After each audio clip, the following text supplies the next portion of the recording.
জুনায়েদ বাগদাদি ডাকতে বলেন, হুজুর কি আপনার নাম? হুজুর গো কি আপনার পরিচয়? হুজুর কোথায় থেকে আপনি আসছেন? ওই লোক ডাকতে বলে, জুনায়েদ বাগদাদি, তোমাকে আল্লাহ পাক রব্বুল আলামিন পাঠাইছে জানাজার নামাজ পড়ার জন্য। জানাজার নামাজ পড়াও, জানাজার নামাজ পড়াও। জুনায়েদ বাগদাদি খামোশ হয়ে গেলেন। হুজুর আমি জানাজার নামাজ পড়াইব? আমার বয়সে, আমার জীবনে হুজুর গো কত মানুষ দেখেছি হুজুর, আপনার মতো সুন্দর চেহারার লোক হুজুর আমার বয়সে, আমার জীবনে কখনো আমি কোনোদিন দেখি না। সুবহানাল্লাহ, সুবহানাল্লাহ। এখন কি জুনায়েদ বাগদাদি নামাজ পড়াইব? এত দিকে হারে দিকে একটু খামোশ হয়ে গেছে, ভয় পেয়ে গেছে গা। হ্যারে দিকে কি ভয় পেয়ে গেছে গা। যেরকম মুসা আলাইহিস সালামের জামানায় মুসা আলাইহিস সালাম তার বংশধরে সামনে রেখে ওয়াজ করতেছেন। যে সময় আল্লাহর পক্ষ থেকে জিবরাইল আসছে। কেন আসছে? জিবরাইল আলাইহিস সালাম আসছে আল্লাহর পক্ষ থেকে। ফি কাবকাবাতিন মিনাল মালাইকাতি ইসাল্লুনা আলা কুল্লি শাই। আল্লাহর পক্ষ থেকে জিবরাইল আলাইহিস সালাম চলে আসছেন। জিবরাইল এসে আল্লাহ নবী মুসাকে ডাকতে বলে, আসসালামু আলাইকুম, হে আল্লাহর পয়গম্বর মুসা, আল্লাহর সালাম গ্রহণ করেন। আমি জিবরাইল সালাম গ্রহণ করেন। জিবরাইল খামোশ হয়ে গেলেন। জিবরাইল প্রশ্ন করলেন, আল্লাহ পাক রব্বুল আলামিন আপনাকে প্রশ্ন করেছে, হুজুর গো আপনার চাইতে বড় এলেমালা লোক, জ্ঞানী লোক কি দুনিয়াতে আর কেউ আছে? মুসা নবী কয়, নাও, আমার সাথে আর জ্ঞানী লোক কেরা? মুসা নবী কি কয়? নো, আমার সাথে জ্ঞানী লোক কেরা বেটা, আমি নবী, তাও জালালি মেজাজের নবী আমি, আমার সাথে আর জ্ঞানী লোক কেরা? আমি তো জ্ঞানী। এইবার আল্লাহ পাক ডাকতে বলে, জিবরাইল আমার বন্ধু মুসারে কওয়ার জন্য, হুজুর আপনি সেও জ্ঞানী লোক আছে। কি কইছে? আপনার সেও জ্ঞানী লোক কি আছে? মুসা আলাইহিস সালামের কাছে খবর পৌঁছে দিলেন, এ মুসা তোমার চাইতেও জ্ঞানী লোক আছে। মুসা আলাইহিস সালাম আশ্চর্য হয়ে গেলেন, খামোশ হয়ে গেলেন। কি ব্যাপার, আমার চাইতেও জ্ঞানী লোক? সেই লোকটাকে তাকে দেখা দরকার। দেখা দরকার না? তাকে দেখা দরকার। আমরা তো অনেক সময় দেখা যায় মানে নিজেরা অনেক বড় মনে করি, এই আমি বিশাল বড় একদম হয়ে গেছি, মনে করি না বিশাল বড় পণ্ডিত, আমার চাইতে আর কেউ কিছু জানে না।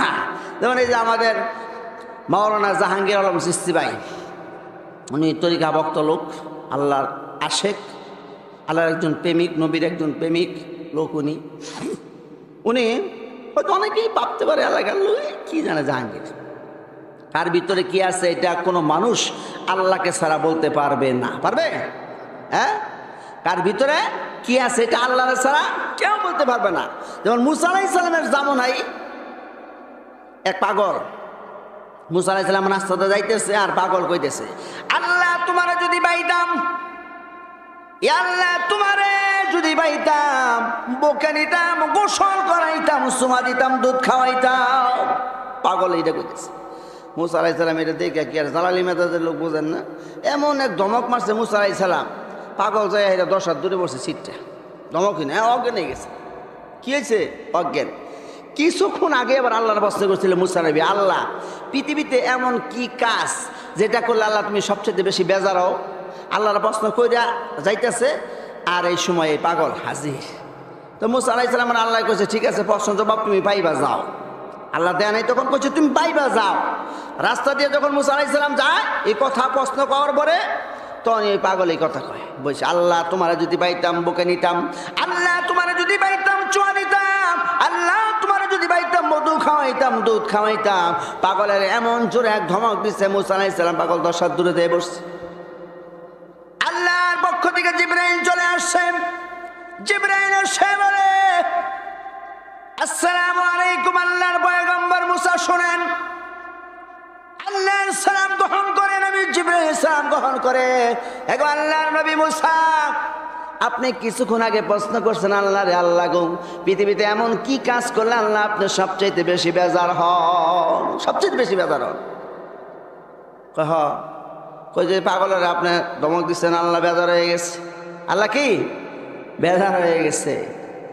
মুসা আলাইহিস সালাম খামোশ হয়ে গেছে। এখন বর্তমান কিন্তু আমাদের দেশে অনেক পাগল আছে, ন্যাংটা ম্যাংটা জট মট, এগুলো আবার এই পাগল মনে করেন না, কথা পেছ লাগেন না, বুঝছেন আমার কথা? হেগুনা কিন্তু আবার হেই পাগল এখন খুব কম আছে, এখন নাই বললে চলে, ঠিক না? এখন আছে বাবের পাগল। কিসের পাগল? বাবের পাগল আছে এখন, ওইরকম পাগল এখন নাই। আল্লাহর ওলিদের জিন্দেগি খোলেন, কুরআন হাদিস অনুযায়ী আল্লাহর ওলিদের জিন্দেগি খোলেন। যারা আল্লাহর ওলি ছিল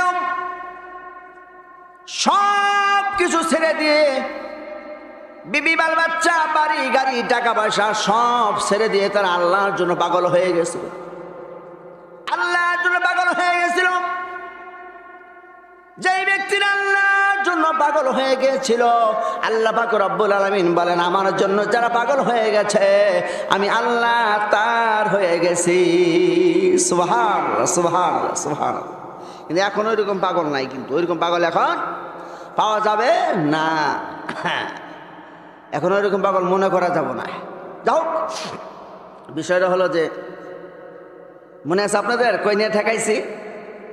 মনে আছে না বলে গেছেন গা? জানাজার নামাজে মনে আছে?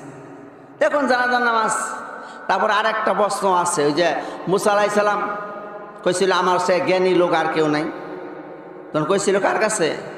তুমি যাও খিজির আলাইহিস সালামের কাছে। কার কাছে? খিজির আলাইহিস সালামের কাছে যাও। এই কথা মুসা আলাইহিস সালামের কাছে। মুসা আলাইহিস সালাম, খিজির আলাইহিস সালাম আবার কেরা? এইটা আবার কেরা? এটা থাক, আগে ওই আলোচনাটা করে নেই। জানাজার নামাজ পড়ার জন্য, আল্লাহর ওলির জানাজার নামাজ পড়ার জন্য এইবার যখন যেই লোকটাই জুনায়েদ বাগদাদিকে ডাক দিলেন, আওয়াজ দিলেন, ওই লোকটা চলে আসার পরে জুনায়েদ বাগদাদি খামোশ হয়ে গেছে, শৈলে বল নাই, হতাশ হয়ে গেছে। হুজুর, আমি এই শহরে এই জায়গার ভিতরে আমি কখনো কোনোদিন আসি নাই, হুজুর গো আপনি আমার নাম কেমনে জানেন? হুজুর জানাজার নামাজ পড়ান। ওই লোক ডাকতে বলে, জুনায়েদ বাগদাদি শোনো, জানাজার নামাজ তুমি যেহেতু আল্লাহর পক্ষ থেকে আসছো, আল্লাহ তোমাকে পাঠাইছে, তুমি তো জানাজার নামাজ পড়াইবা। কয় হুজুর না গো না, হুজুর আমি জানাজার নামাজ পড়াইতে পারবো না, হুজুর আপনি পড়ান। ওই লোক যখন সামনে দাঁড়ায় গেলেন, 14 জন, তারপরে একজন আইলো, তাহলে কয়জন হইলো? 15 জন। এখন এই যে আপনারা যে কয়জন লোক আছেন, সাপোজ মনে করেন মাইক ছাড়া কথা গেলে বুঝবেন না? বুঝবেন। আচ্ছা, হাজার হাজার লোক যদি থাকে, অনেক সময় মাইকে কথা কইলেও বোঝা যায় না, শোনা যায় না, শোনা যায় না। এখন 14 জন লোক জানাজার নামাজ পড়বে, কতটুকু জোরে আওয়াজ দিতে হবে? আর হাজার হাজার লোকের জামাত পড়াইতে গেলে কত জোরে আওয়াজ দিতে হবে, এটা জানা আছে না? কম বেশি জানা আছে না এটা? এইবার যখন যে লোকটা পড়ে আইলেন, ওই লোকটায় এত উচ্চ আওয়াজে তাকবীর দিয়ে, এত উচ্চ আওয়াজে বিকট আওয়াজে তাকবীর দিয়ে, আমার মনে হয় আল্লাহু আকবার কয়ে যখন উনি তাকবীর দিয়েছে, জমিন আর আসমান কম্পন শুরু হয়ে গেছে। সুবহান! উনার তাকবীরে এত উচ্চ আওয়াজে তাকবীর দিয়েছে। এইবার জানাজার নামাজ যখন শেষ করলেন, জানাজার নামাজের সালাম ফিরানোর সঙ্গে সঙ্গে ওই যে জুনায়েদ বাগদাদি যে লোকটা জানাজার নামাজ পড়াইলেন, পরে সে ওই লোকটার 2টা কদম এইভাবে জড়ায় ধরছে। হুজুর চোখের বাড়ি ছেড়ে দিয়ে কান্দে আর বলে, হুজুর গো আমরা মাত্র কয়েকজন মুসল্লি এখানে, হুজুর এত উচ্চ আওয়াজে তাকবীর দিয়ে কেন জানাজার নামাজ পড়াইলেন? হুজুর আমার 1 নাম্বার প্রশ্ন। 2 নাম্বার প্রশ্ন হলো, হুজুর শোনেন, কি আপনার বাড়ি, কি আপনার নাম? হুজুর গো কোথায় আপনার বাড়ি? 1 নাম্বার প্রশ্ন হলো, হুজুর এত উচ্চ আওয়াজে তাকবীর দিয়ে কেন জানাজার নামাজ পড়াইলেন? হুজুর কি আপনার নাম? 2 নাম্বার প্রশ্ন। 3 নাম্বার প্রশ্ন হলো, হুজুর কোথায় আপনার বাড়ি? হুজুর কোথায় আপনার ঘর? 4 নাম্বার প্রশ্ন হলো, হুজুর আপনি কোথায় থেকে আসছেন? কে আপনাকে পাঠাইছে? কি আপনাকে পাঠাইছে? এইবার 1 নাম্বার প্রশ্ন হলো,